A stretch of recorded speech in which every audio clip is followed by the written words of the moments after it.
Welcome to the very first episode of the Alabama Aristocrats, a weekly conversational podcast from the South, about the South. I'm your host, Van Rudolph, and joining me is my very best friend and devout Southerner, Zach Duggar. Peasants, derelicts, and ne'er-do-wells, drag yourself from the gutter and join us every week for the very best in Southern tales, history, anecdotes, and idioms. We're Southern. Unapologetically. There's nothing wrong with that. Can't help it. Yeah, we fancy, too. Fancier than you. This is our first episode, and we're excited about it. We're going to be talking about all kinds of things. We have women in water tanks, sheriffs in prison, and this week, the 1986 murder of Gwen Duggar. As told by locals and those that knew the real story. Come along, peasants. Join the aristocracy.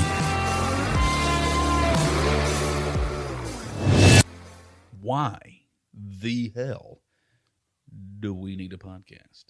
We talk too damn much. That's a good point. That is a terrific point. We're literally the people that they are talking about when they say they want to hear themselves speak. All the time. We're those people. We are those people. Okay. We can't help it. That's not, yeah. We found jobs that allow us to do that. That's a good point. We're in sales, and so we that didn't currently sucks. Totally fuck ourselves. Yeah. But no, really, we do like to talk, but we love Southern stuff. I mean, like, we're incredibly Southern. And we really love to tell the stories that we've heard growing up all of our lives Without the put on. Without the oh my God, overly Southern put on. I mean, we've just heard some great stuff. And put on overalls. And now here's my TikTok of me being Southern. Exactly. Here's my I actually redneck story. Yeah. We weren't originally going to say where we're from, but it drips off of us. It reeks off of us. We can't help it. We're from North Alabama. We know some cool stories from this area, and we're actually starting with that. Yeah, when you're from this area, I don't know why, but I can travel other places in Alabama and Tennessee and be like, you're from North Alabama. You're a disgusting Yankee, aren't you? Yep. We knew it. We do. We want to say thank you.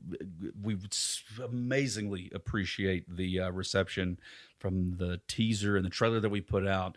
It was trying to figure out this podcasting stuff. We're having a blast. So we've got the recording. We know how to do that, but getting it all uploaded correctly and out into the interwebs, it's a whole we're just a couple of idiots, don't really know what we're doing.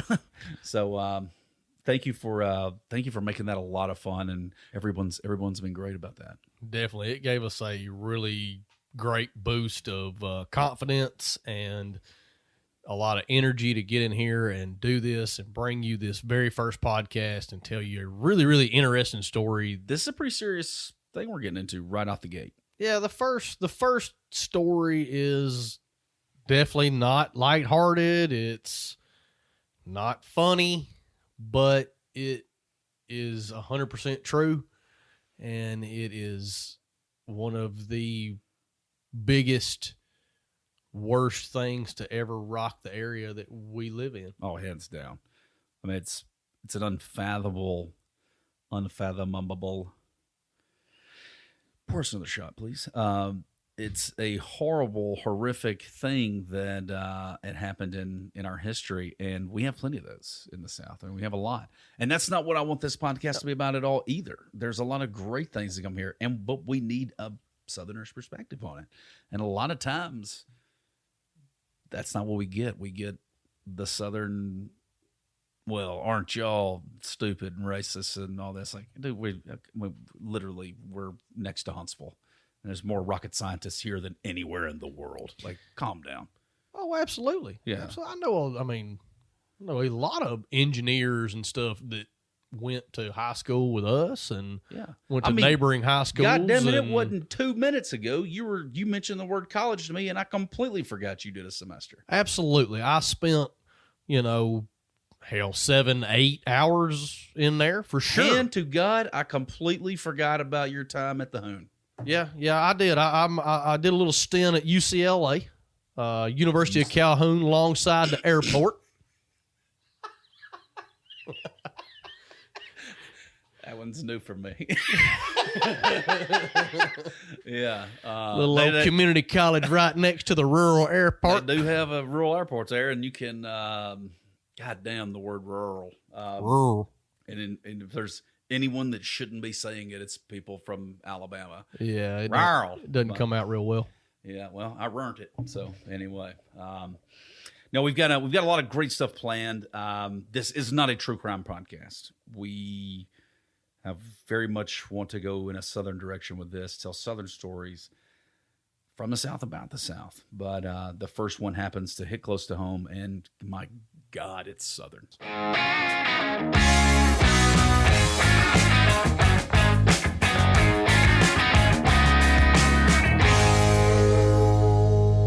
Let's roll into the first segment here. We want to tell you about Southern news. Yeah, so a few days ago, Athens firefighters rescue a woman from the water tower.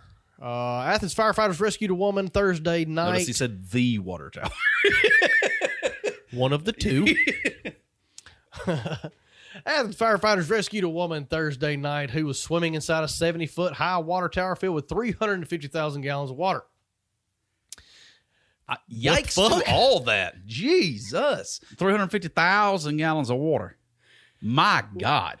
Doug Duran, a retired Athens police officer who lives nearby, saw the woman and contacted authorities. So, Doug. Thank God. Obviously, thank God. Like, how would we have found out about this? Like next month when they went to do the maintenance on it, they'd been like, oh, shit. Surely there's some sort of filtration after it's up in the tower. I hope. Me too. I feel like we may be finding more about the local water system than we ever wanted to know. I mean, I use a Brita, so I'm there good. You go. Filter everything. Filter everything. She apparently was on some sort of substances.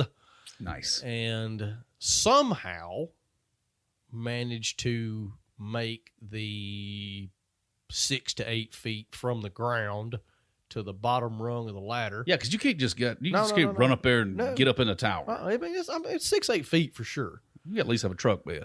And she was barefooted. She had the Shoe Sole Express. Good Lord. And so somehow she's on PCP or meth or something. Like she's worked up. Like, yeah, I mean, she's got that superhuman strength. Like 6 to 10 feet high. So she made it up there, scaled the ladder, and jumped in the water tower. And it looks like that the door actually did close behind her. Oh, 2 questions. You said jumped into the water tower. Yes. Oh. All right, so she gets up the door. There's a hatch. Mm-hmm. Opens it, and then you got to wonder like how far down in before the water. Yeah, it doesn't say that. It doesn't. I did wonder that, and it says that the firefighters were able to coax her over to the side, and so surely there's a ladder or something on the inside. It looks like there's a ladder on the inside. Okay. So she climbs up there, flips the switch, and then I mean, hell, she might have swan dive in there, or she might have just like started easing down in. We don't really know. I'm picturing her with a beautiful naked swan dive. Yeah, I'd much rather the city's think that. water system. Absolutely. What a badass. But then, the door slams shut. Yeah. And just so happened, Billy Bob, the Doug Duran was like, well, I'll be dipped. That chick made it all the way to the top. Now she's swimming. So I wonder if he had to sit there and watch her do this for a while. I think Doug here being a retired Athens City police officer. Thank you for your service. I'm going to say maybe part of the neighborhood watch. Oh. And like, just out there, sitting on the porch, keeping a diligent watch on the neighborhood and making sure with that a Coo Bear. No derelicts and ne'er-do-wells be riding bicycles and jumping in water towers. Probably riding by on their damn skateboards and hooligans. Probably so. Yeah. Making racket and whatnots. So luckily for the city of Athens and this lady, little old Doug here saw her go into the water tower and heard the door shut behind her, because Lord knows how that would have turned out. I'm going to be honest with you. What exactly happened was Doug saw this cracked out hoe running up a water tower. He's like, look at this shit. He probably went and got somebody else. They're all sitting around watching this mess. Look at this motherfucker. Look at this. And she keeps going and going and going. He's like, oh my God. And then he's impressed. She got this hatch open to go inside. And then kerplunk, and he saw it slam closed and was like, shit, I guess we got to do something now. Damn, that bitch going to be dead in there. They said, officials said firefighters Hunter Campbell and Cody Collins climbed the tank, found the woman swimming inside, and convinced her to come to them. They secured her with a harness, got her over the edge, and walked her down the ladder. I don't know these two gentlemen, but judging by the names Hunter and Cody, I'm going to assume younger fellas. We're not talking about a Eugene and Clovis here. No, sir. I imagine that's probably better for her that they were younger. Yeah. If it's a couple of firemen that I know real well, he'd been like, I don't know, man. I don't see her. If you don't get your ass over here in the next 2 minutes, I'm going to drown you myself. But it looks like, thank the Lord, department manager Jimmy Junkin said that Athens has clean water in another tank, and it should not affect the town's water supply. What we gonna do, Jimmy? What we gonna do? Said, we got more. Yeah, we got more. We good. We're gonna throw a few chlorine tablets off in there. Oh, don't you worry about that now. Like, I don't know. What the fuck they gonna do with this water? I'm a little concerned about it. I promise you, they're not doing anything about it. I know, and that's why I'm a little concerned. Is that they're just like they're gonna ship us all Brita filters or something? Seriously, like we got a crackhead float around in the big pool for a little while. Y'all should probably filter this. We don't know if she pissed in it. To be honest with you, it's probably not the worst thing in our damn water system. I drink mine out of a bottle anyway. Not plastic, I hope. Do you hate Mother Gaia and all of her turtles? You're right. All jokes aside, I am very curious about this. So the county that we grew up in, have spent the majority of our lives in, has had the same sheriff since years before we were born. All of our lives, yeah. All of our lives and then some. We're talking about 40-something years, right? We in our early 30s. God damn, we're in our early 30s. Ugh. Well, I mean, I don't mind being 30. I just you can buy clothes at Costco now and shit like that. Like, things are cool, but also it was cooler when, was it Tuscaloosa like throwing down? Yeah, when Mom did it. Oh, were you kidding me, dude? I got mine doing it again. It's awesome. There you go. Anyway, Sheriff Blakely, Mike Blakely, whom we have known for literally our entire lives and has always been our authority. Says here 10 consecutive terms. Good God. Anyway. He's been convicted of a Class B felony. Dose. That could land him between 2 and 20 years in prison. I'm gonna go with the former. I'd say so. Hell, I didn't think I didn't think they were gonna do anything. The state's recommending 3 years. He'll serve a couple months. And the scuttlebutt around town is that he gonna serve it because they're saying that now, but also somebody's been after this motherfucker. Well, that's what I'm saying. They're saying the judge, and the district attorney, and the state of Alabama have got they've been trying to get after him. Somebody's after for so many years. Because we're talking about a corrupt motherfucker, and he got popped on like borrowing $4,000 out of the till. A little bit of gambling. I mean, he gives. I'm like, oh, that's it. Okay, shit. I thought it was gonna be something bad. Yeah. We think he took $4,000 and like as an interest-free loan. We can't prove it because the money made it. I mean, it's here. Like it was never actually missing, but they said it was. But that lady went up and sung like a bird. She did. No, I wrote him a check and sent it to him. Yep. I mean, he put it back, but he didn't pay interest on it. Right. So you mean tell me if I tacked on a little, the LIBOR, he'd have been fine? This is one of the least corrupt things stories I've heard about this guy. And that's multiple podcasts down the road. I mean, we talk about this for a while. Yes, God, months. A while. But I was very surprised to see that they did convict. So I think he's 2 felony charges. on some asinine. Well, he borrowed some money to gamble a little bit, and by the way, I think he's walking out of out of the courtroom every day with a dip in. Yeah, I heard through the grapevine that the district attorney called the head deputy, Fred. Oh, no shit. Fred's the head deputy. Good for Fred. Yeah, Way to Fred. go, Fred. He's a favorite to be sheriff. I mean, like if Fred runs, I'm voting for Fred without a doubt. I love Fred. I hope he gets appointed. He won't. Because he's black. Yeah. Fred was our, what do we call that? School resource officer. School resource officer. Okay, yeah. Fred was, he was cool as shit to us in school. And really didn't have to be, and he was. That's what he was. He was a great guy. We didn't hate the cops as much then. We weren't as fiercely libertarian, I mean, we just never ever liked being told what to do. Sure, ever. No, I remember that as a child. I didn't like that. Fred just never. But he didn't. He was he just didn't fuck with us a whole lot. We didn't give him a whole lot of slack. So one time he gave me some shit about wearing earrings into school. Yeah, and listen to that statement that you just made. Yeah, that kind of dates us, don't it? We couldn't wear earrings to school. Boys could not wear earrings to school. Could you imagine if we were in school in today's climate? I would love it. I could get away with anything. I mean, it would definitely be up our alley. It would be in my favor. Yeah. Oh my God. Without a doubt. I'm seeing that the state recommends Sheriff Blakely serve in a jail outside Limestone County. It's like, that might be a reasonable thing to do. Yeah, I mean, he's supposedly in jail right now. What do you think that means? But, all right, so I know for a fact. Oh, no shit. From people that work there, that he's there.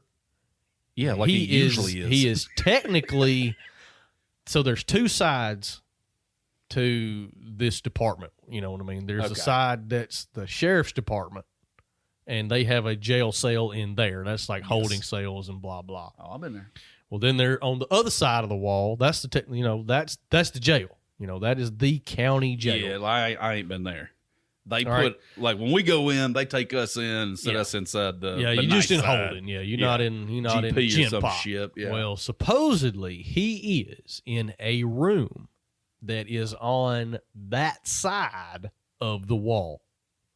He's not in gym pop. He is in a room to himself that is on that side of the wall. So technically, he is in the county jail. Okay.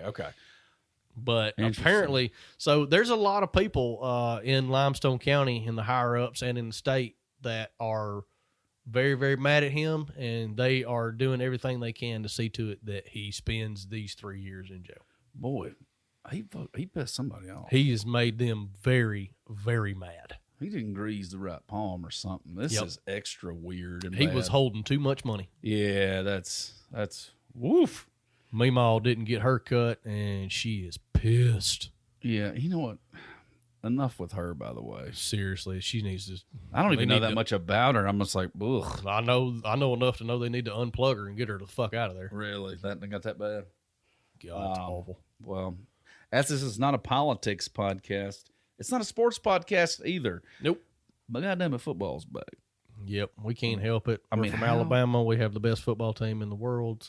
So they had the shitty one where the poor people get to go watch the football game, the A game or whatever. The A-Day game? Yeah. When was that? The free one? Oh, that was... Oh, shit. That's back in like April or something. Never mind. Yeah, that's a long time ago. But when does football start? I think we're at a week and a half. At this moment that we sit now, I think we're at a week and a half. So Saturday, August 28th is going to be the first games. Oh, no. When they hear this, that next Saturday. Yep. Groovy. Yep. Who do we play first? Not nothing terribly interesting, but sure. We, as in we, Alabama, the University of Alabama. No time, pal. Because I say we because you went there and have a degree from there. Sure. I'll tag myself with you. I paid them a lot. They play the University of Miami. No joke. I didn't know we started with the U. The U. I gotta say, Saban looks fantastic. He does. I got easily another. I mean, with his high level of income, Easily another 7-8 years. I mean, 2 or 3 more I see championships, Saban easy. living to be at least 120. And I assume that he will, once he stops coaching in the next 8 to 12 years, he will take over as the athletics director. So Surely. here, the Alabama Crimson Tide freshman, Quincy Kool-Aid McKinstry. What did you just say? I'm almost certain it's Quincy. No, I'm sorry. Quincy. G-A' Quincy. Quincy.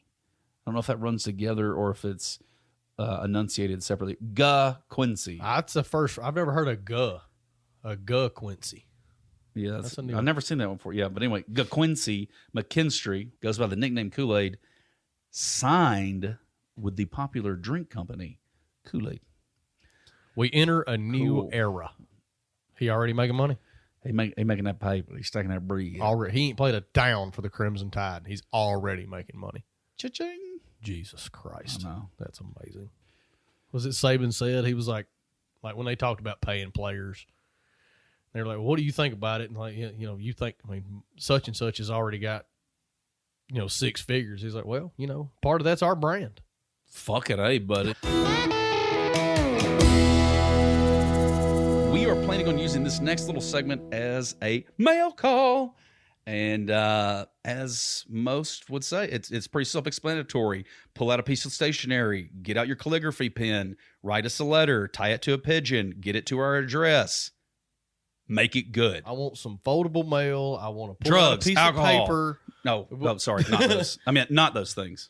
No, you can't send that, or Yeah. the postmaster will get you. We'll get us a PO box or something or other. I guess we could answer a couple questions or take suggestions, but really, I've got a feeling it would be us ridiculing whomever commented that we didn't like. Yeah. I mean, if you're gonna bitch about me, I'm probably gonna run you into the ground. Keyboard warrior.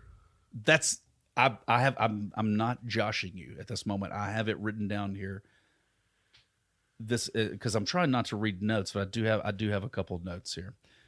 Sure, we'll answer questions, but mostly this will be time earmarked to ridicule the keyboard warriors and their comments. It's very hard to read my handwriting. Yeah. But that's funny you said keyboard warrior because I thought the same. We really enjoy you listening and hope that you really enjoy everything that we have to say. Or at least a piece of it. We'll try to keep it somewhat interesting a little bit here and there. And we're on FaceSpace, Twixter, Instagrams, all those things.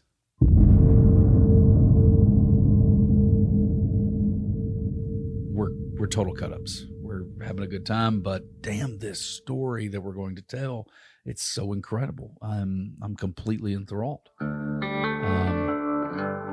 Stick around, actually, for the introduction of Pete and Pat Bondurant and the murder of 24-year-old single mother Gwen Duggar.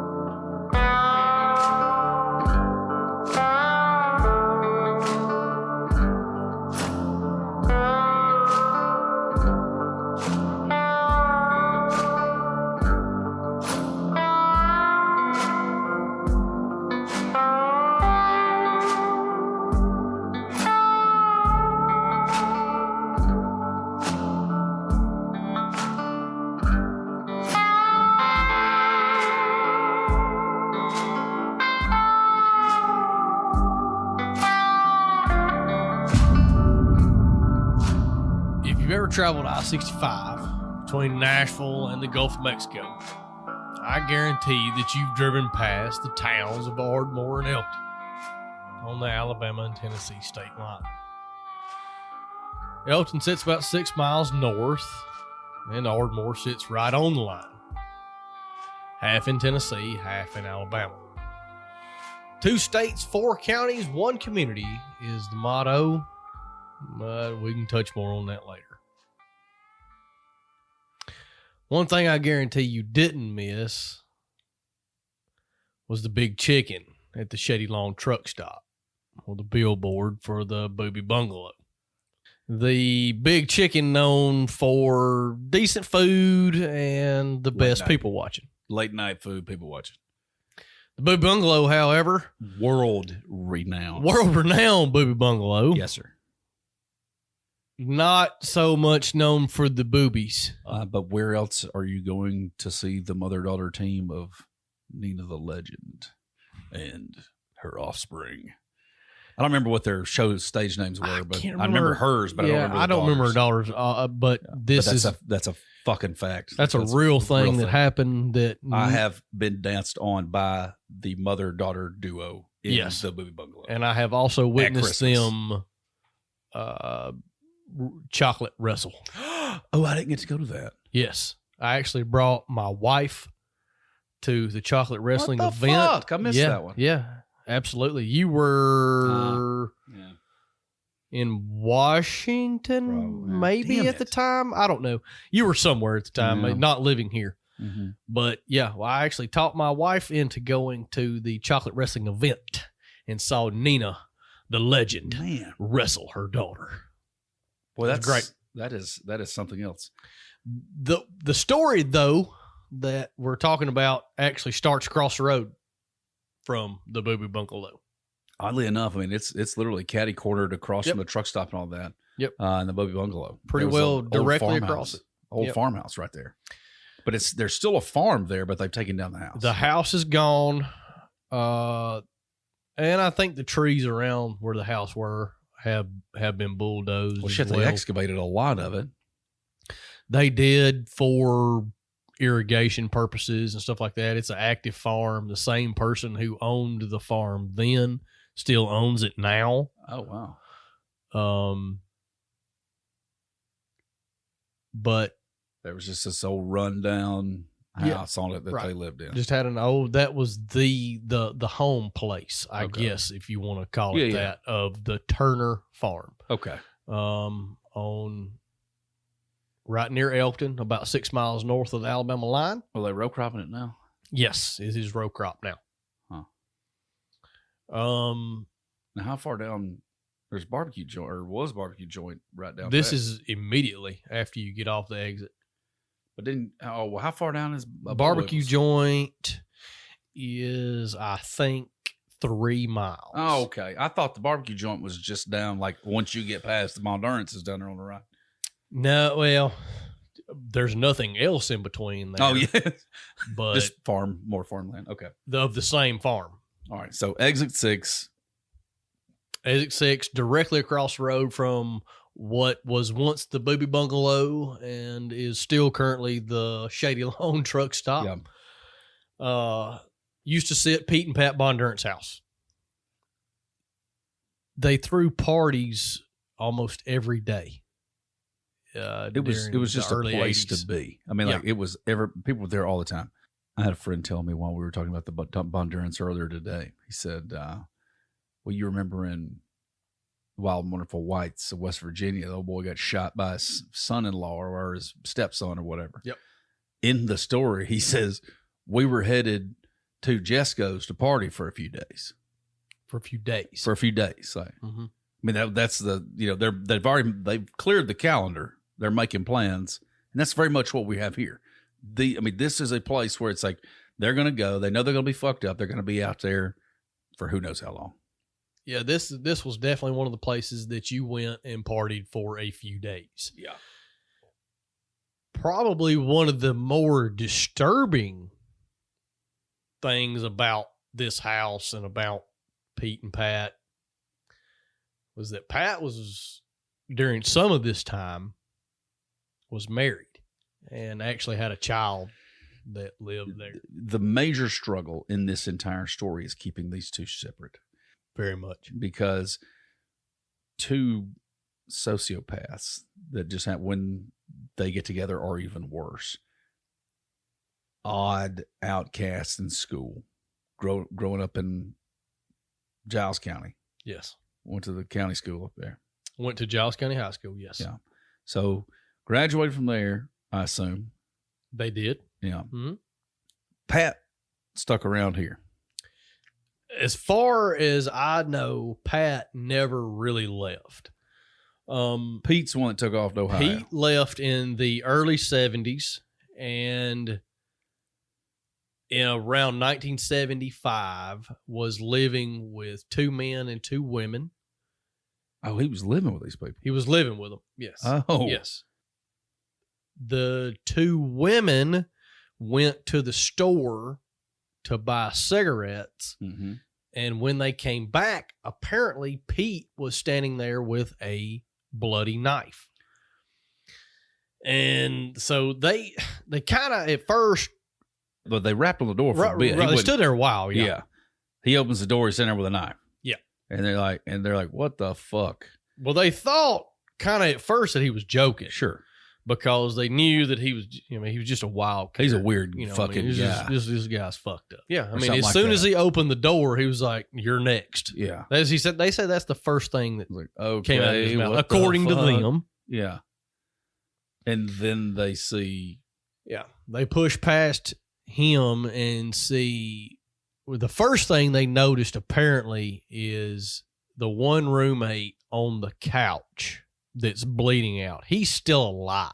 At first, he gave no sort of reason or anything behind the attack. He stabbed both these guys, 40 plus times. 40 times with a screwdriver to the one that was on the couch.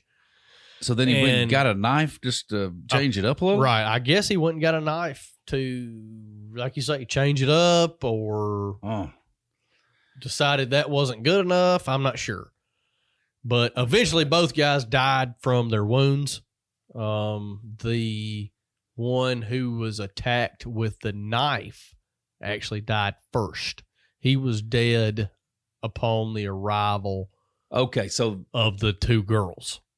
Oh, he was dead. I thought he was already dead. Okay. The only one who was alive a little bit was the one who had been stabbed 40 plus times with a screwdriver and he died laying on the couch, bleeding out on the couch. Yeah. But he did die in the hospital, I believe, from his injuries.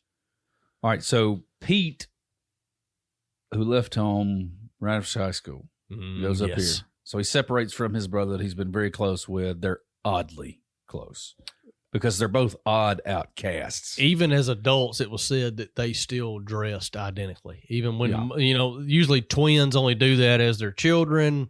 You grow up, want to be, your own identity. They lived apart and still dressed the same. Like they had a very strange bond that most people would agree on, that their bond was different than most twins. Wow. So he's up in Ohio, goes running outside, or just goes meandering outside, really. And it's like, hey, it's me. I'm the one you're looking for. Yep. They arrest him then, convict him. Ohio's excuse is, we're overcrowded. You're from Tennessee. Head back. But they only sentenced him with 25 years. Okay. So he still didn't get a murder conviction. You murder 2 people in cold blood without provocation. You get 25 years in prison. And then 5 years later, you get released for overcrowding, for murdering 2 people without provocation in cold blood. Man. So he's able to find his way back down to Tennessee. And this is the Rust Belt, not the South, to be fair. This is not a southern state. That threw a kink in the story for me. I'm like, wait, what the hell? So he's already killed some folks. I was like, well, yeah, but he was 19. Get the fuck out of here. Like, killed a couple people. Like, well, it was crowded. So we couldn't let the weed people out, maybe? That's neither here nor there. We don't want to get too far off into that. So he comes back to Tennessee, reconvenes with his brother. That's Pat. Yep. When he gets back to Tennessee, he moves in with Pat. Pat's been okay. So there was something there was this documentary I watched. They tried to spin Pat's this stable character that's been doing so good for himself, working at the plant here in town, building his retirement. Man, get the fuck out of here. He worked at the goddamn rubber factory because they'll hire anybody with a fucking pulse. Mm-hmm. And he's slinging dope on the side this whole time anyhow. Yes. Am I wrong? No, yes. Yeah, absolutely. So the whole time that Pete's gone and Pat is working at the rubber factory that most everybody worked at, my dad worked there. Shit, yeah. You know, like everybody worked there. It's not unheard of.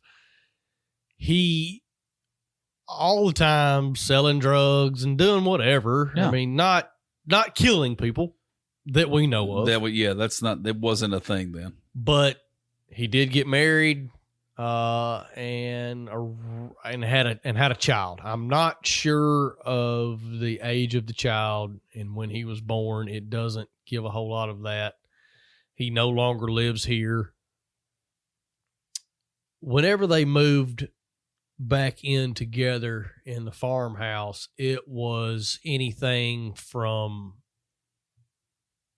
a home for a young family all the way to a drug superstore. Okay, so first thing I have this immediate question. It's like, this bitch Denise, how is it immunity? Okay, immunity. And if you noticed, she was dating at the time a law enforcement officer. Wolf. Yeah. Man, that's when she got immunity and when she came forward. Yes. Okay, so yes. Petey Boy comes home. Do the three of them get this place, or was Pat and Denise already living there? I'm unclear, Me but too. I believe Pat and Denise were already living there. Okay. So that's what I'm thinking. That's the way I understand it. They let Pete move in with them because they're all sitting around fucked up all the time anyway. Yep. So hell, he's going to sleep in one of the rooms in this farmhouse. Mm-hmm. Well, then it sure enough turns into a raging drug den where they're throwing these ridiculous parties. And I mean, hell, we keep saying party, but I mean, really, it's just an ongoing place to be fucked up. Like every now and then, I'm sure they had throwdowns where, set a bonfire or whatever. And, a few more people came in on Friday and Saturdays. But I mean, every night of the week, they just stayed chock full of miscreants. Yep. 7 days a week. It is very well known that they partied. It's said by a whole lot of locals and even family members to them that they had a Manson-like following. So that's another crazy thing is I heard that one time and I'm like, was it just, man, these guys are crazy. You got to come over here. Or was it like, holy, like, wolf. I mean, like, yeah, they keep a bunch of good drugs, but you need to be careful. I have heard from several people that I've worked with through the years in the construction business that had spent a little time there, maybe a lot of time there, that it was, obviously the place to go to get whatever you needed. Yeah. But you for sure didn't hang out. It was not, it was not the place to stay. Oh, okay. So these aren't. If you did stay, then you knew that it could have got real bad. Yeah. So why you run by there, get what you need, get out. Yeah. Mm-hmm. And the people that did hang out were not, it was pretty sketchy. It was pretty bad. So why Gwen hung out the night that she did, we don't know. The story is that she went up there with her brother. They were working on his car. Well, the TV story is that's the TV story. They left a car there accidentally from partying or whatever the hell. They were being responsible the night before and go back to get the car. Reality is, old boy had a piece of shit, hoopty. The Bondurants were like, yeah, leave it out here. We'll tinker with it or whatever. She runs him up there to get the car. So, yeah, the story, the best that I can tell from, anybody that I've ever talked to is that she carried him to get his car, or, he left it there and he was going to go up there and work on it. and he and the Bondurant twins maybe did work on it. She decided, for whatever reason, that she was going to stay and party. Drugs. I mean, it's like that's nobody's trying to make anybody out to be a saint. Yeah, that's the thing too. It's like, we lead in with that, like, beautiful young single mother. But I mean, we're talking about a 24-year-old. Let's get fucked up. Let's be honest. We've all been there. There's, she didn't have a chance to grow up in life or mature at all. She was at the age where I've already got a kid, gone through or going through a divorce. Yeah, recently going through at 24. These cats got dope, and trust me, I mean that's what that's what her and her husband did. I mean they like to party too. Yeah, I mean it's not unheard of. It's not, nobody's trying to keep that a secret. No judgment either. I mean, like, shit, we're absolutely talking about not 20-year-old kids. But for whatever reason, she decided to stay. All right, so let me. Can we say this without getting, of course, no names, anything? We know people that were with her at that place that night. Yes. So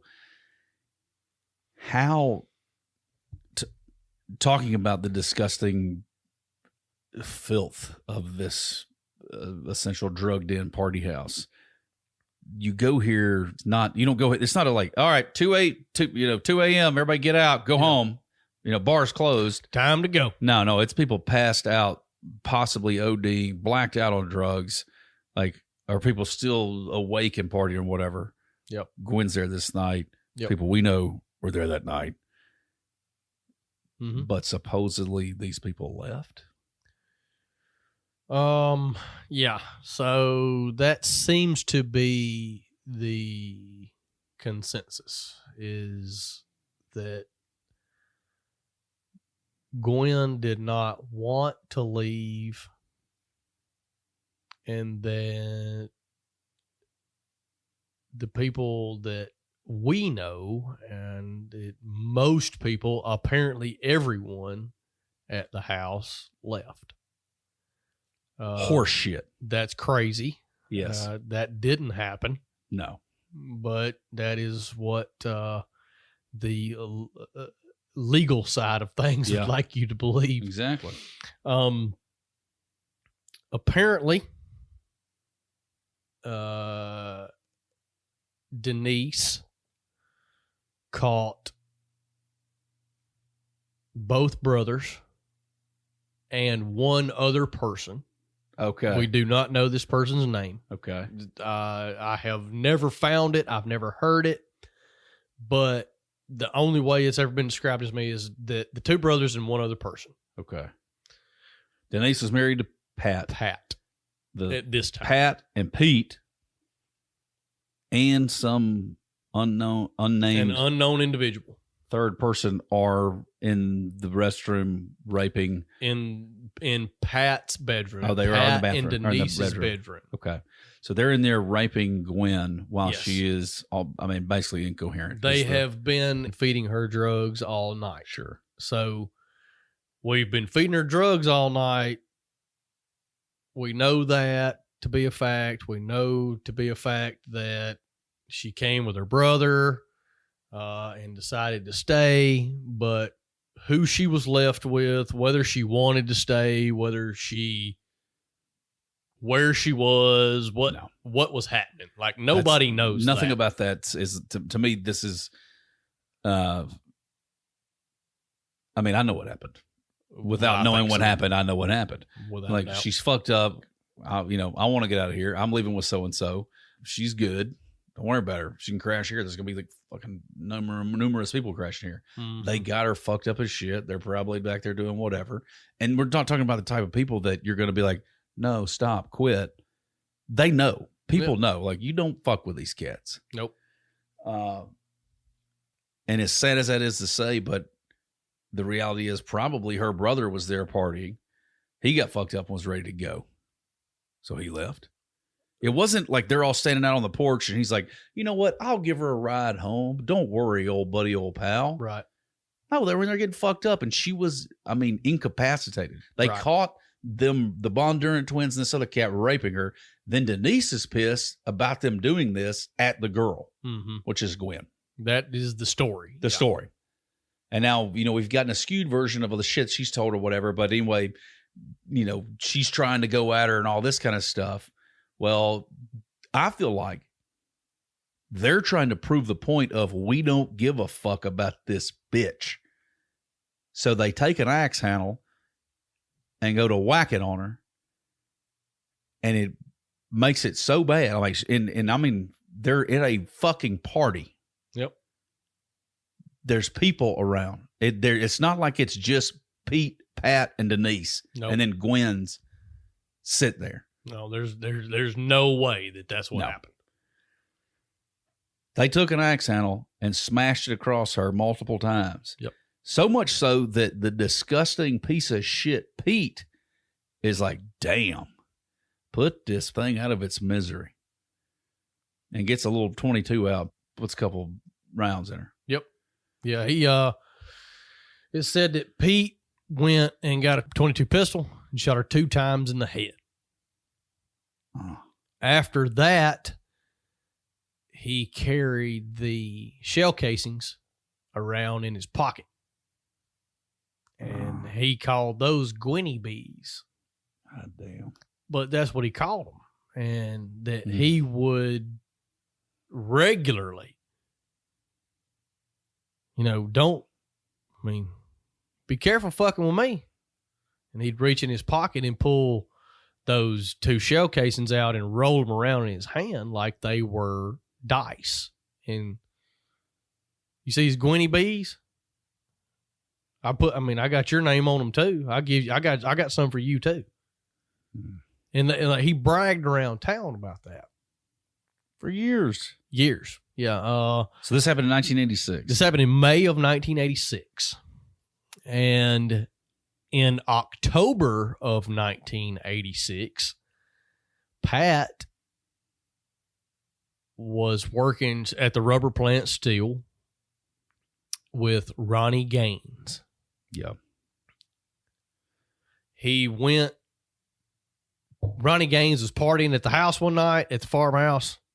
Good old boy. Left. Yeah, just a good old boy. They called him hippie. Hippie. Yeah, just old good old boy, old hippie. They probably like smoke dope too. Probably like smoke a little pot. That's his thing. Not bother anybody. You know, just his thing. He went to the house, partied with them one night, and a few days later, Pat went to Ronnie's to play cards one night, according to Denise. According to Denise. According these guys to Denise. that their place is the place to be, he's going to run up to Hippie's house and go play cards up there and eat some pizza and drink a beer or two. Right. That is Denise's story. Yeah. About what? Well, then there was another story about how, he did drive him home the night that the house burned down and all this stuff. Yep. There's several stories. I mean, like these psychos can't even get anything almost close to right multiple times. And the local law enforcement seems to not really pick up on it. Or they're scared to fucking death. I mean, this is goddamn mafia type stuff out of Hicks. Yep. In South Giles. Yep. The chief investigator of the whole story apparently was so terrified of them that he nearly botched. I mean, he didn't nearly botch the investigation. He botched the investigation. It took 4 years to finally decide that Pete and Pat Bondurant had murdered Gwen Duggar. And even at that point, they still hadn't convicted them on the murders of Ronnie Gaines and Terry Lynn Clark. Going back to that real quick. So I know I've interrupted you a time or two, but for a quick little breakdown, Pete and Pat Bondurant have more than likely at this point in the story killed Gwen Duggar because Denise caught them raping her. Yes. So this isn't like this ain't the first time they're meeting this girl. No, without a doubt. Gwen had definitely been there before. Her brother had been there before. Her husband had been there before. Yes. her former husband. All right. Well, then scurry down the road just a little piece. Yep. Guy that has worked with Pat previously. Yeah, I'm sure you get fired every now and then for not showing up for a week or two, but then they'll be like, well, actually, if you're breathing, we'll take you again. Yeah, temp work is pretty regular. Exactly. So they know each other. Oh, Hoopty or Hippie likes to get a little bit fucked up, but by most accounts, he wasn't some miscreant drug addict. He just liked to smoke a little pot and drink a little beer. Yeah, he was just poor old good old boy. He made him a few dollars up here, minimum wage, maybe $1 more. And, they spent his money drinking beer and smoking a little dope. That's it. And apparently, from everything that I have heard, that's the truth. And then, just out of almost nowhere, Pat accuses him of stealing his wallet. Yep.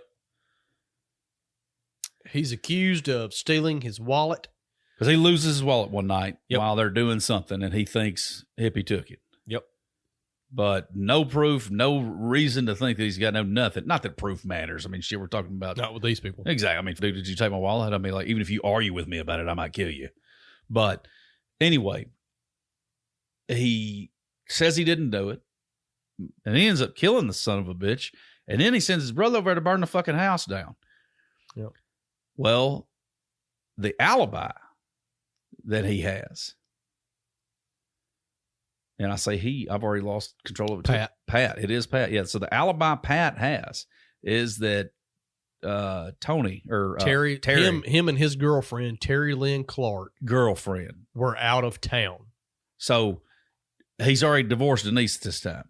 Yes, he has divorced Denise this time. So Terry Lynn Clark, he's quote unquote dating. And we're talking about a 350-pound, disgusting wretch of a human and this cute little girl in her 20s dating. Yep. So in between May of 1986 and October of 1986, somewhere in there, because apparently Denise was present at the murder of Gwen, and in October of 1986, Pat was already divorced from her and dating someone else by the name of Terry Lynn Clark.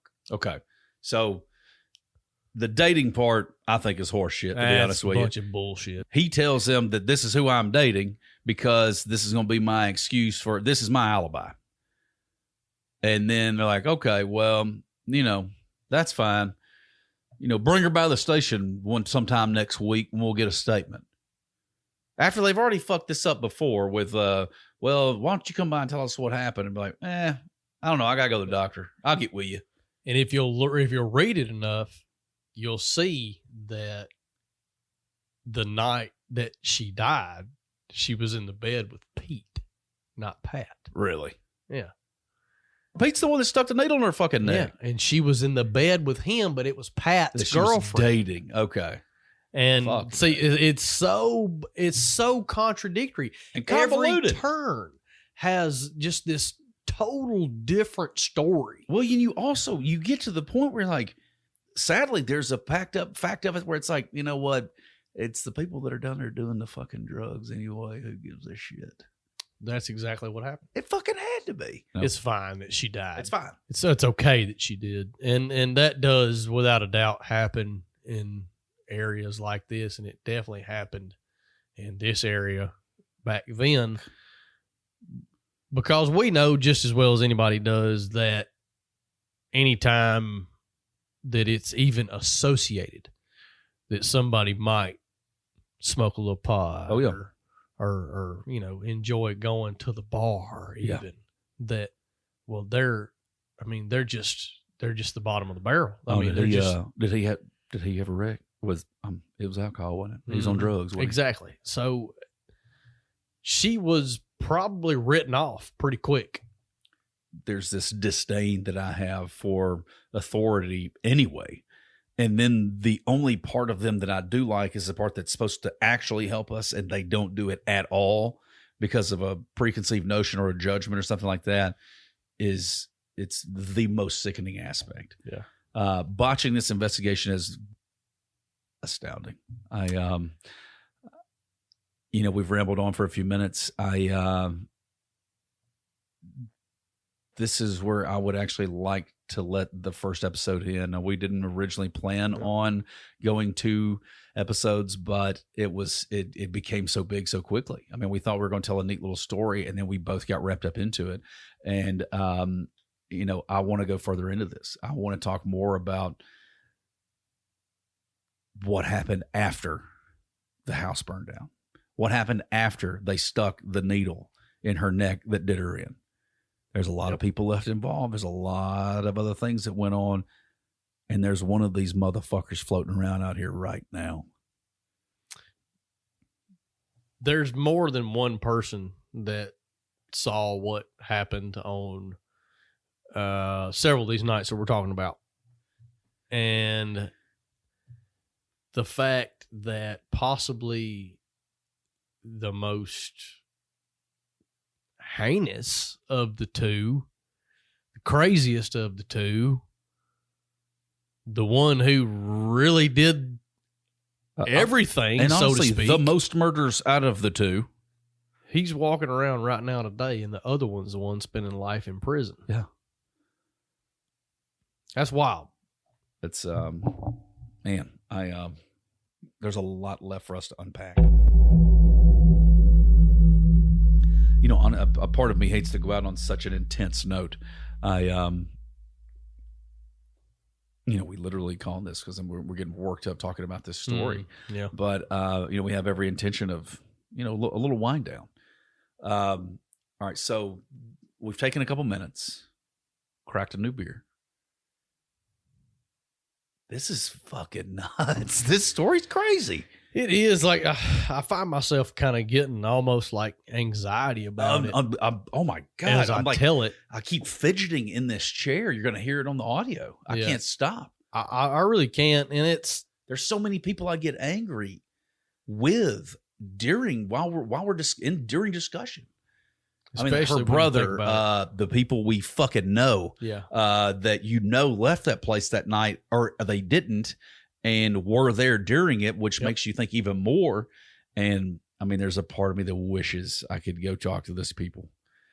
Not that it would do any good, but man, I've gotten close to the story.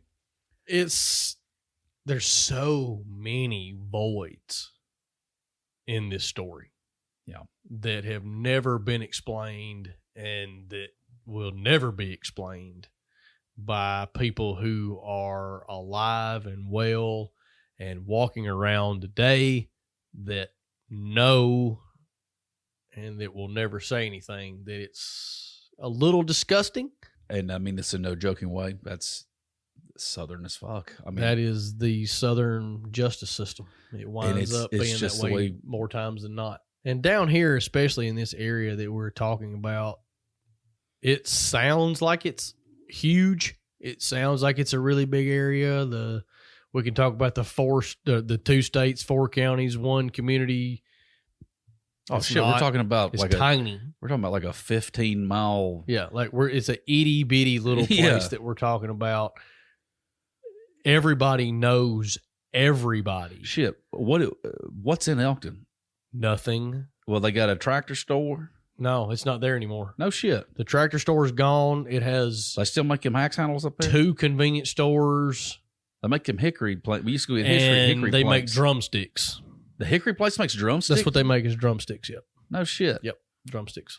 Last time I was there, we were picking up wood to take to the, me and you was getting some to take to the barbecue place. Yeah. And then every once in a while, we go get some of our own because they used hickory wood to make these axe handles. Drumsticks. And now they make drumsticks. No, well, it's made drumsticks for a long time. That's what they make. For the last while, like they're the only bread and butter they've had is drumsticks. That's kind of cool. I wouldn't have thought, hickory, which I don't know why I would think something else. But I'm not sure. I've never been sure what they make them out of. Not that I had any idea, but that's interesting. But for $15, you can go up there and get all the wood slats that you want. That's right, because y'all had to pay to get the slats. We got the runoff. You got to load it by hand, but you can get it for free. Yeah. So what they loaded for us on a trailer, like they would load a full trailer of slats in a bundle for $20. And that'd keep him burning for 6 months. We could run the barbecue place off that for about 2 weeks. No shit. Yeah, about 2 weeks at a time. I didn't know he burned that much wood out there. Dude, it actually, like, you're talking about 1, 2, 3. We have 5 or 6 pits. Get the fuck out of here. Yeah, absolutely. Shit, I thought he did like 5 or 6 butts a day. No. Dude, I'm talking about 5 or 6 pits going every day. I mean, okay. All right. Yeah. That makes way more sense. Every day. All right. Every day. Well, and, there we go. This is the umpteenth time we've brought up barbecue. It's going to happen. Yeah. We're going to end up having to do a separate podcast on barbecue probably. We've just been involved in it so much, the two Smoking of us. these meats, man. Smokey's meats. Smokey's meats. No, really, we've had a blast with this. We're going to try to get you something together listenable. We've got a lot left to unpack. We have barely broken the cusp. All right, we'll try to cram it into next week, hopefully. But also, we're new to this. We want to know what you like, what you don't like. Find us on Facebook, Twister, Twitter, Instagram, and we've got an email. Got the Insta faces. You got the Twi-stars. Yeah, put that on your face space. We got all of them. Yeah, and you can find us. You can find us. Hell, we got an email. Alabama Aristocrats at gmail.com. So there are ways to get in touch with us. Let us know. Slide into DMs. What do you want to? What would you rather hear? What do you wish there was more of, less of? Suggestions, comments, praise more than anything. That's really, we're talking about two very insecure motherfuckers needing a little bit of a boost. Yeah, don't come in here bitching and telling me how bad I suck. I already know how bad I suck. I don't need that. If you want to give me some praise, I'll listen to some praise, but don't tell me how bad I suck because I'm on the verge. God damn it, I work for a living, I'm teetering on the verge of a mental breakdown. No, we're fine. It's been a blast. Thank y'all so much for tuning in. We will come back at you next week with even more of this. I'm going to try to think of another word beside heinous, but by God, this heinous Southern story. You know what? That's good enough for me. I'm your host, Van Rudolph, and I've got with me Zach Duggar. And we are the Aristocracy. Thanks for joining in, and we will talk to you again soon.